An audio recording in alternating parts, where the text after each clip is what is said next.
दोस्तों बॉलीवुड खुल्लम खुल्ला के 20th एपिसोड में आपका स्वागत है। और भाई साहब, आज इस वीडियो में कुछ ऐसी खबरें हैं जिनको सुनकर आपका दिल गार्डन गार्डन हो जाएगा।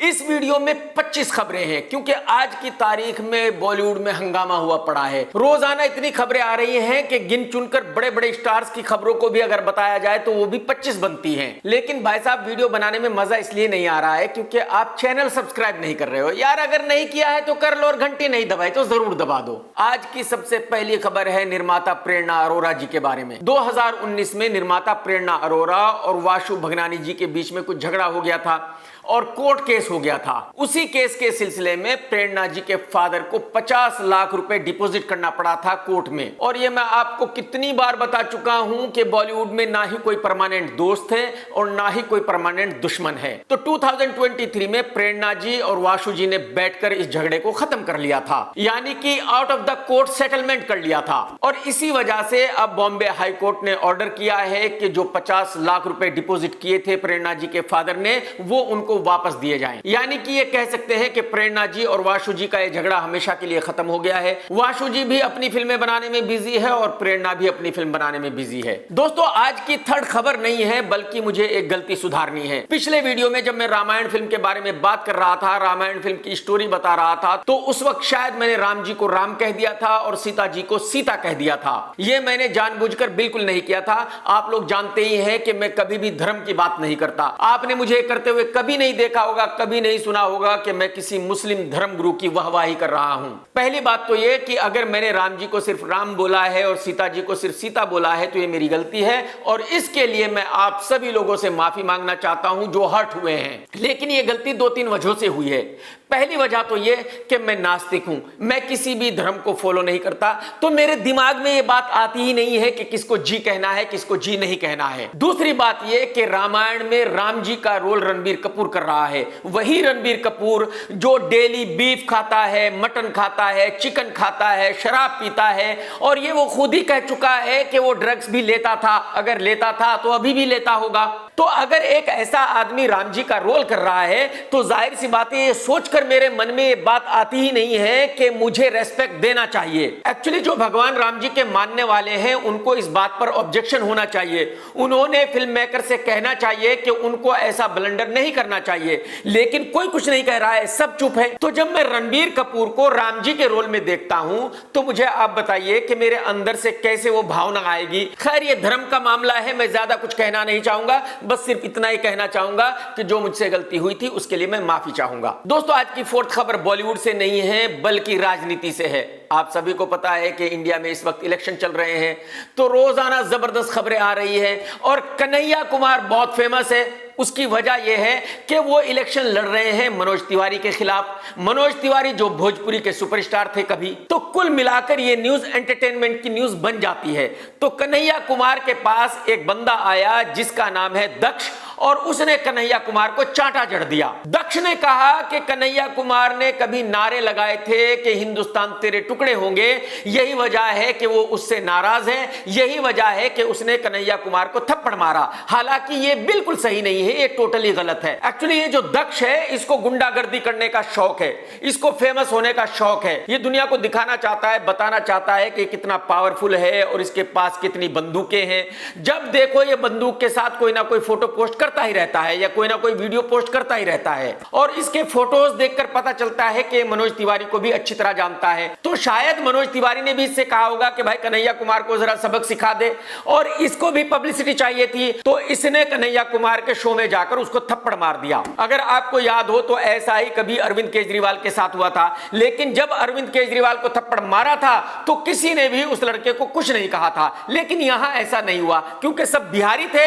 और बिहारी तो वैसे ही सटके हुए होते हैं। जैसे ही दक्ष ने कन्हैया को थप्पड़ मारा वैसे ही लड़के उस पर टूट पड़े और भाई फिर जो उसको कूटा, बहुत दबा के कूटा, दे लात, दे घूसे, दे मुक्के।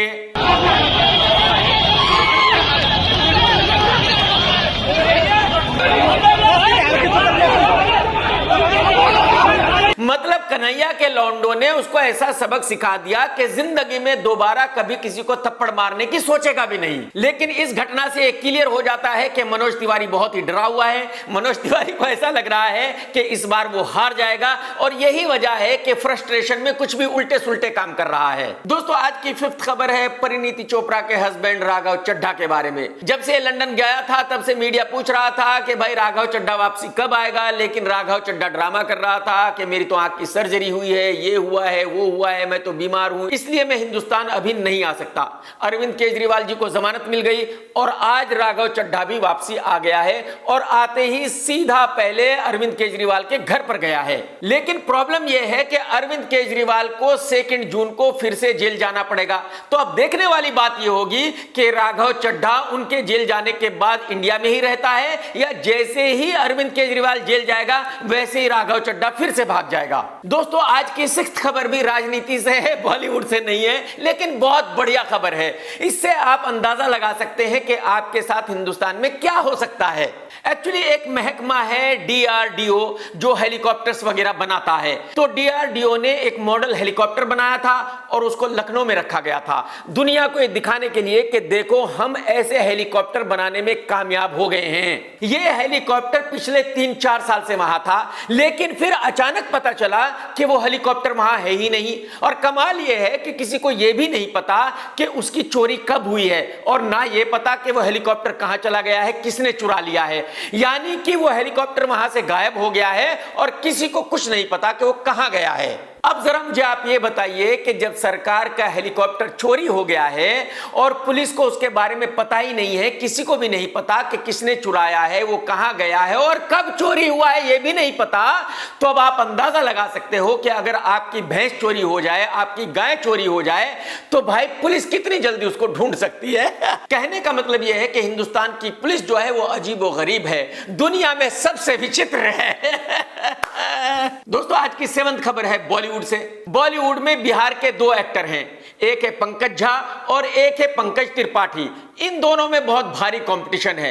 अब पंकज झा ने कहा है कि जो पंकज त्रिपाठी है ये ड्रामा करता है, ये झूठी झूठी कहानियां सुनाता है कि मेरे साथ ऐसा हुआ था, वैसा हुआ था, जब मैं मुंबई आया था तो ये हो गया था, तो वो हो गया था। ये सच्ची बात किसी को बताता नहीं है। ये झूठी झूठी कहानियां सुनाकर सिंपैथी लेता है और झूठी झूठी कहानियां सुनाकर ही फिल्मों में काम करता है। मैं पंकज झा साहब के साथ एग्री करता हूं। उसकी वजह यह है कि पंकज त्रिपाठी को जो दुनिया को बताना चाहिए वो नहीं बताता। पंकज ये नहीं बताता कि वो पनवाड़ी है, तंबाकू खाता है, तंबाकू खाए बगैर रह नहीं सकता। पंकज ये भी नहीं बताता कि वो डबल ढोलकी है, आगे से भी और पीछे से भी दोनों जगह से एक्टिव है। इसको बस खाली झूठी कहानियां सुनाना आता है कि जब मैं मुंबई आया था मेरे साथ ये हुआ था, मेरे साथ वो हुआ था। अरे भाई साहब, डबल ढोलकी माफ कर दो यार, इतना झूठ मत बोला करो भाई। दोस्तों, आज की 8th खबर है अमेरिका की राखी सावंत सोमी अली के बारे में। आप सभी जानते हैं कि लड़की मेंटली डिस्टर्ब है, ये रात में सही से सो नहीं पाती। उसकी वजह यह है कि ये पूरी रात ये सोचती है कि दूसरे दिन इसने क्या ड्रामा करना है पब्लिसिटी के लिए।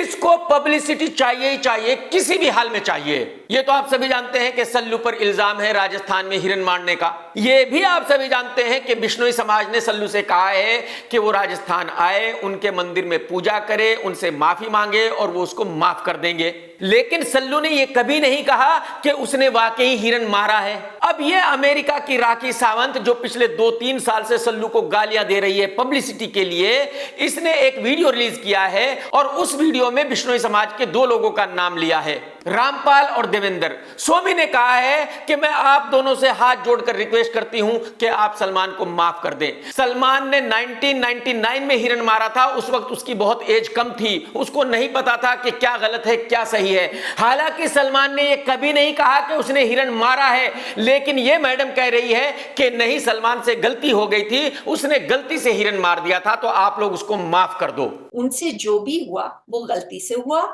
और उनको नहीं मालूम था। और मुझे पता है वो मेरी उनसे बात नहीं होती, मगर मुझे यकीन के साथ मैं कह सकती हूँ कि उनको पछतावा है। और उस वीडियो में खुद ही कह रही है कि काफी सालों से मैं सलमान के टच में नहीं हूं, मेरी उससे बात नहीं होती है, लेकिन मैं आप बिश्नोई समाज के लोगों से हाथ जोड़कर रिक्वेस्ट करती हूं कि आप उसको माफ कर दो, क्योंकि मैं उसकी बहुत इज्जत करती हूं। अगर ये अमेरिका की राखी सावंत सल्लू की इज्जत करती है तो पिछले 3-4 साल से गालियां क्यों दे रही है? इस अमेरिका की ड्रामा क्वीन ने यह भी कहा है कि मैं आपके मंदिर में आने के लिए तैयार हूं, मैं मुस्लिम से हिंदू बनने के लिए तैयार हूं, मैं आप लोगों का धर्म अपनाने के लिए तैयार हूं, अगर आप सल्लू को माफ कर दें तो।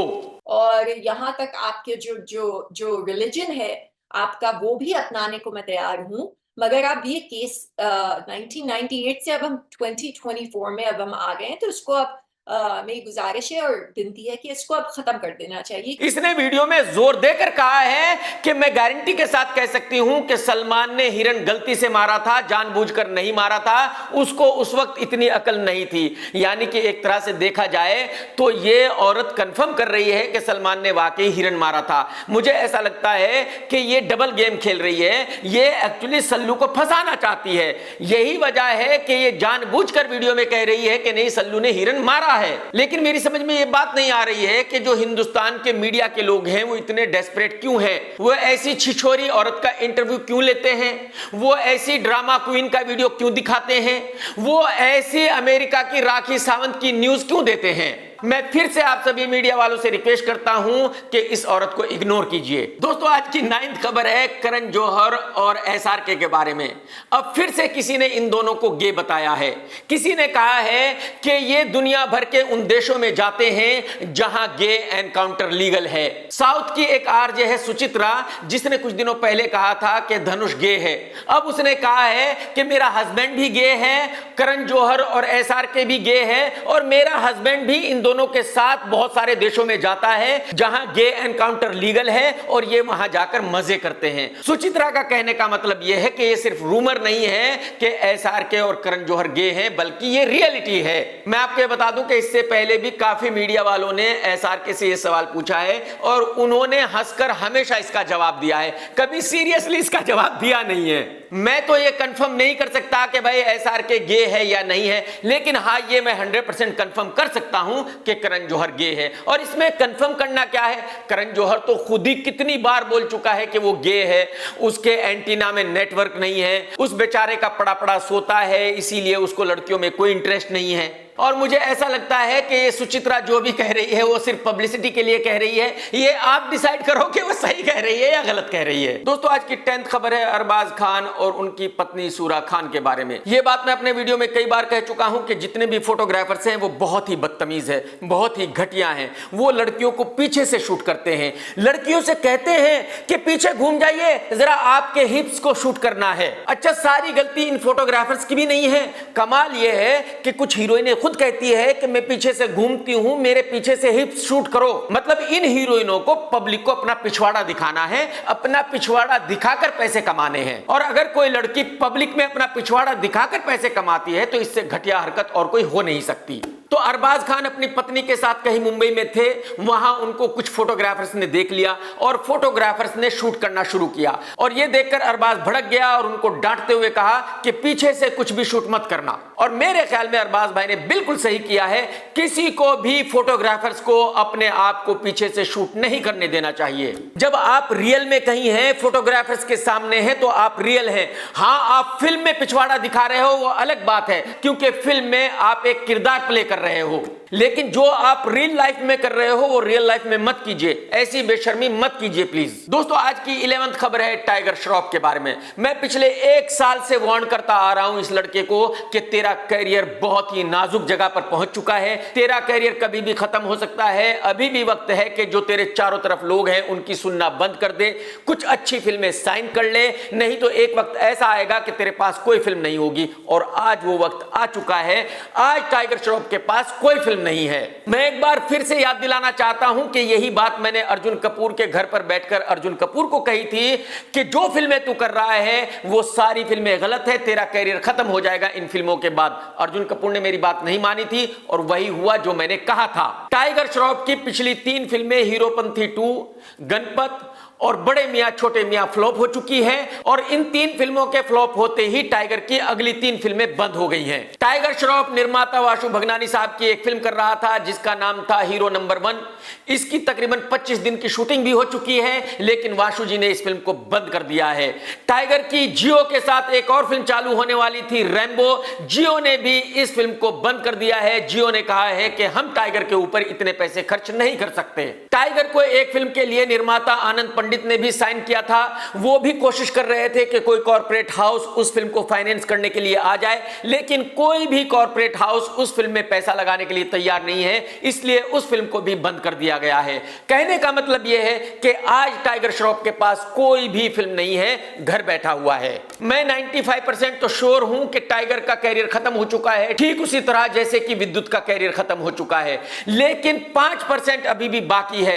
हो सकता है कि टाइगर थोड़ा सा अपना दिमाग यूज कर ले, हो सकता है कि टाइगर कोई अच्छी फिल्म साइन कर ले, हो सकता है कि टाइगर की वो फिल्म हिट हो जाए और टाइगर का कैरियर बच जाए। नहीं तो टाइगर उसी जगह खड़ा है आज जहां कभी अर्जुन कपूर था, इमरान खान था, विवेक ओबेरॉय था या विद्युत जामवाल था। तो एक्चुअली हकीकत यह है कि यह ऐसी जगह है कि यहां से आज तक कोई भी एक्टर कमबैक नहीं कर सका है। अब देखने वाली बात यह होगी कि टाइगर कर पाएगा या नहीं कर पाएगा। दोस्तों, आज की 13th खबर है एक्टर सिद्धार्थ मल्होत्रा के बारे में। सिद्धार्थ का कैरियर भी डामाडोल है। उसकी वजह भी यही है कि सिद्धार्थ को यह नहीं पता कि कौन सी फिल्म करनी चाहिए, कौन सी फिल्म नहीं करनी चाहिए। सिद्धार्थ को सिर्फ बड़े निर्माता और बड़े डायरेक्टर की फिल्म करनी है। उसको ऐसा लगता है कि बड़ा निर्माता निर्देशक ही बड़ी फिल्म बना सकता है, हिट फिल्म बना सकता है। और ये खाली सिद्धार्थ की गलती नहीं है, बॉलीवुड में हर कोई ऐसा ही मानता है। अब सिद्धार्थ ने एक फिल्म साइन की है जिसमें हीरोइन होगी कृति सेनन, वही कृति सेनन जो महापनौती है। जिस फिल्म में भी आ जाती है उस फिल्म का डिसास्टर होना तय हो जाता है। इस फिल्म के निर्माता होंगे दिनेश विजन,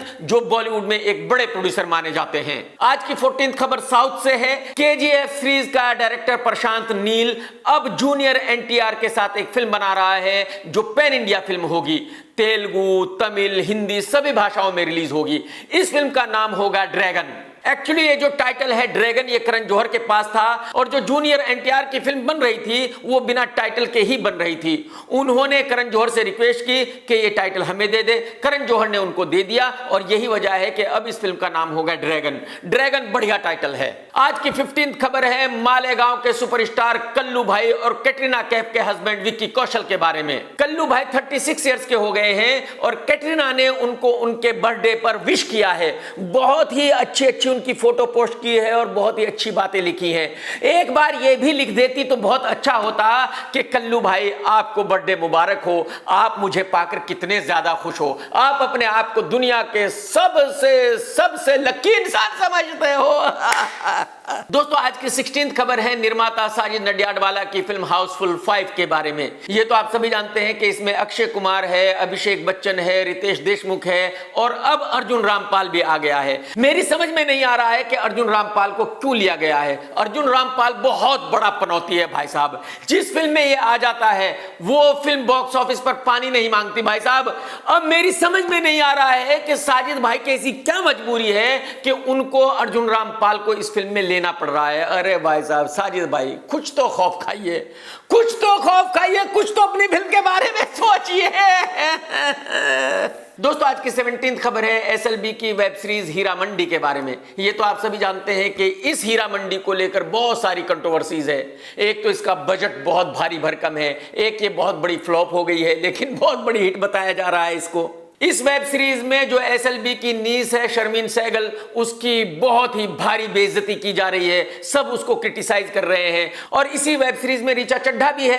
तो जब मीडिया वालों ने ऋचा चड्ढा से पूछा कि क्या लगता है आपको जो लोग शर्मीन को क्रिटिसाइज कर रहे हैं वो सही है या गलत है, तो ऋचा ने कहा कि वो बिल्कुल सही है। अरे भाई, लोगों का हक है, वो किसी को भी क्रिटिसाइज कर सकते हैं। जब उन्होंने वेब सीरीज देखी है, अपना टाइम खर्च किया है, तो जो उनको सही लगा वो कर रहे हैं। उनको लगा होगा कि शर्मीन ठीक नहीं है, उनको लगा होगा कि शर्मीन ने अच्छी एक्टिंग नहीं की है, यही वजह है कि पब्लिक उनको क्रिटिसाइज कर रही है। तो मेरे ख्याल में बिल्कुल सही है। ये बयान देकर रीचा चड्ढा ने बिल्कुल कंफर्म कर दिया है कि अब जिंदगी में दोबारा एसएलवी उनको अपनी किसी फिल्म या किसी वेब सीरीज में नहीं लेंगे। क्योंकि मैं अच्छी तरह जानता हूं कि अगर कोई संजय भाई को क्रिटिसाइज करता है तो वो उसको कभी नहीं भुलाता। एक बार एसआरके ने संजय लीला भंसाली को किसी चीज के लिए क्रिटिसाइज किया था, मैं यहां ओपनली नहीं बताऊंगा, और संजय भाई आज तक उसको भूले नहीं है। तो संजय भाई रीचा चड्ढा को भूल जाए ये हो नहीं सकता। दोस्तों आज की 18th खबर है अजय देवगन की दूसरी अनऑफिशियल पत्नी तब्बू के बारे में। आजकल तब्बू बहुत ज्यादा खुश है, मीडिया वालों को बता रही है कि मैं एक हॉलीवुड की फिल्म कर रही हूं, मैं ड्यून 3 के लिए साइन कर ली गई हूं। तब्बू जी आप बॉलीवुड की पहली एक्टर नहीं हो जिसको हॉलीवुड फिल्म के लिए साइन किया गया है। आपसे पहले बहुत लोग हॉलीवुड फिल्मों में आए, 1 सीन 2 सीन 3 सीन, बस उतने ही आपके होंगे इस फिल्म में, उससे ज्यादा नहीं हो सकते। ये मैं ब्लैंक पेपर पर लिख कर देता हूं। तो खुश होने की जरूरत नहीं है, आपका घर बॉलीवुड से चलता है और बॉलीवुड से ही चलेगा। तो मेरे ख्याल में आपके लिए यही अच्छा है कि आप बॉलीवुड पर ध्यान दें और बॉलीवुड की फिल्में साइन करें। वैसे तो खैर आपको इतनी चिंता करने की जरूरत नहीं है, जब तक अजय देवगन है अजय देवगन आपको फिल्में देता ही रहेगा, क्योंकि जाहिर सी बात है उसको भी आपके साथ वक्त गुजारना है। तो फिल्में नहीं देगा तो वक्त कैसे गुजारेगा, है ना? नहीं, मेरे बोलने का मतलब है कि मेरे जैसा और कोई दुनिया में है नहीं। एग्जैक्टली मैं समझ गई मेरी जान। आपका कोई दोस्तों आज की 19th खबर है किसी जमाने के हीरो, डायरेक्टर, प्रोड्यूसर दीपक तिजोरी के बारे में। कुछ दिनों पहले ही इसकी एक फिल्म रिलीज हुई थी जिसका किसी को नहीं पता वो कब लगी थी, कब उतर गई, किसी ने उसको नहीं देखा, किसी कुत्ते ने भी नहीं देखा, इंसान की तो बात ही छोड़ दीजिए। अब इसने मीडिया वालों से कहा है कि अगर मैं चाहूं तो आमिर खान और एसआरके मेरी हेल्प कर सकते हैं क्योंकि वो मेरे पुराने दोस्त हैं। अरे भाई साहब इतनी लंबी लंबी क्यों फेंक रहे हो गुरुजी? अरे भाई साहब कुछ तो मर्यादा रखिए, कुछ तो शर्म कीजिए। ऐसी बातें कहने से पहले एसआरके और आमिर खान आपकी हेल्प करेंगे? अरे नहीं, मजाक मत करो भाई साहब, इतना बड़ा मजाक मत करो भाई। मैं गारंटी के साथ कह सकता हूं हेल्प करना तो बहुत दूर की बात है, आप कॉल करके देख लो, अगर आपका कॉल भी उठा लिया तो मुझे बोलना। दोस्तों आज की 20th खबर है वेलकम 3 के बारे में। ये तो आप सभी जानते हैं कि इस फिल्म को डायरेक्ट कर रहे हैं अहमद खान साहब और इस फिल्म में तकरीबन 40 एक्टर हैं। इस फिल्म की शूटिंग के लिए मुंबई में एक बहुत बड़ा सेट लगाया गया है, तकरीबन 10 एकड़ में। यह सेट कश्मीर के किसी टाउन का है, यानी कि इस फिल्म में कश्मीर को भी दिखाया जा रहा है। यह फिल्म 20 दिसंबर को रिलीज होगी इसी साल। देखने वाली बात यह होगी कि भारी भरकम बजट वाली फिल्म कितनी बड़ी हिट होगी। दोस्तों आज की 20th खबर है पुराने जमाने की एक्ट्रेस प्रीति जिंटा के बारे में। प्रीति जिंटा का एक वीडियो वायरल हो रहा है, आप देख सकते हैं कि प्रीति जिंटा कहीं से निकल रही है और बाहर फोटोग्राफर्स खड़े हैं। प्रीति उनसे पूछती है कि यार मैं आपसे ये जानना चाहती हूं कि आपको कैसे पता चला कि मैं यहां हूं। फोटोग्राफर्स ने कहा कि हमने कार देखते ही पहचान लिया कि ये आप ही की कार है और आप ही यहां हैं, बस हम तो ढूंढते फिरते रहते हैं, सड़कों पे भटकते रहते हैं, जहां आपकी कार दिख जाए वहीं हम खड़े हो जाते हैं, बात खत्म हो गई। अरे प्रीति जी इतना ड्रामा क्यों कर रही हो? Who called you here? How do you know I'm here? आपकी गाड़ी देख के। अरे मैडम जी आज की तारीख में किसी के पास वक्त नहीं है कि कोई अपना टाइम बर्बाद करे। आप उनको खबर करेंगी, उनको पैसे देंगी, तभी तो वो आएंगे। आपने उनको बुलाया है तो बात खत्म, शूट कराइए और घर जाइए, ड्रामा क्यों कर रही हो? दोस्तों आज की 22nd खबर है सल्लू भाई के बारे में। ये तो आप सभी जानते हैं कि आज की तारीख में जितने भी कॉमेडियंस हैं वो सल्लू के पीछे पड़ गए हैं, जिसको देखो उसका मजाक बना रहा है। अब एक और कॉमेडियन ने सल्लू का मजाक बनाया है, आप सुन लीजिए। प्यार बहुत करते हैं सलमान भाई को, मतलब समझ रहे हो आप, इतना एंथुजियाज्म है ना, मतलब ही इज प्रॉपर एग्जांपल कि if you don't have talent you can overshadow it with biceps. Race 3 was best example. ठीक है एक्टिंग नहीं है, स्क्रिप्ट नहीं है, पर तुम्हें चाहिए क्यों बाइसेप्स? प्रॉपर एक सीन है उसमें, पता है मिसाइल चला रहा है सलमान, मिसाइल पे जूम नहीं किया, बाइसेप पे जूम कर दिया। मेरे ख्याल में सल्लू को 10-20 कॉमेडियंस के ऊपर केस डालना पड़ेगा। अगर केस नहीं डालेगा तो ये लोग सल्लू भाई की रेल बनाते रहेंगे, सल्लू भाई का मजाक उड़ाते रहेंगे। दोस्तों आज की 23rd खबर है सोनाक्षी के बारे में जो हीरा मंडी में है। अब सोनाक्षी ने मीडिया वालों से कहा है कि देखो हीरा मंडी मेरी वजह से हिट हुई है। अब हिट हुई है या नहीं है ये तो आप डिसाइड करो। मैं तो कहता हूं कि बहुत बड़ी फ्लॉप है, लेकिन सोनाक्षी कहती है कि बहुत बड़ी हिट हुई है। ठीक है जी, सोनाक्षी ने कहा है कि यहां बॉलीवुड में लड़कियों को उनके हुनर के मुताबिक पैसा नहीं दिया जाता। मेरी वजह से इतनी बड़ी वेब सीरीज हिट हुई है तो मुझे कितने करोड़ मिलने चाहिए, लेकिन मुझे कितने पैसे दिए गए हैं अगर मैं आपको बताऊंगी तो आप भी शर्मिंदा हो जाओगे। अब जरा सोचिए और बताइए कि इस बॉलीवुड का क्या किया जाए, जहां सोनाक्षी भी ये कहती है कि उसकी वजह से कोई फिल्म हिट होती है या कोई वेब सीरीज हिट होती है, जहां सोनाक्षी भी ये कहती है कि उसको उसके हुनर के मुताबिक पैसे नहीं दिए जाते। अरे मैडम जी, आपको कोई काम दे देता है यही बहुत बड़ी बात है, आप पैसे मांग रही हो, कुछ तो शर्म करो मैडम जी।